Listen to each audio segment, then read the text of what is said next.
সবাইকে স্বাগতম নতুন আরেকটি ভিডিওতে। বিশ্বের বিভিন্ন অঞ্চলে মানুষের সৌন্দর্যের ধারণা ভিন্ন ভিন্ন। টুটের আকার নিয়েও ভিন্ন ভিন্ন সংস্কৃতি সৌন্দর্যের বিশেষ ব্যাখ্যা আছে।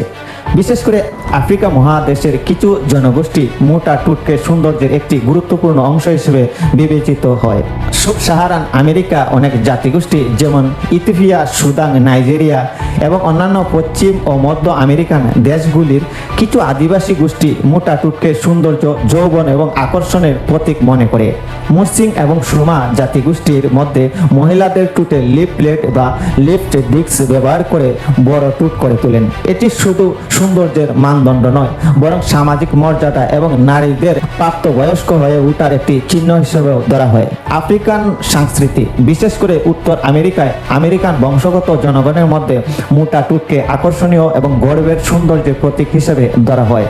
লাতিন আমেরিকান কিছু অংশ, বিশেষ করে ব্রাজিলের মতো দেশেও আমেরিকান বংশগতভাবে মানুষদের মধ্যে মোটা টুটকে সৌন্দর্যের অংশ হিসেবে ধরা হয়। আধুনিক প্রভাব, আজকের যুগে পশ্চিমা সংস্কৃতিতে ইউরোপ, আমেরিকা মোটা টুটকে সৌন্দর্যের প্রচুর জনপ্রিয়তা পেয়েছে। বিশেষ করে হলিউড তারকাদের মধ্যে টুট মোটা করার জন্য ইনজেকশন, কসমেটিক্স, সার্জারি ইত্যাদি প্রবণতা বেড়েছে।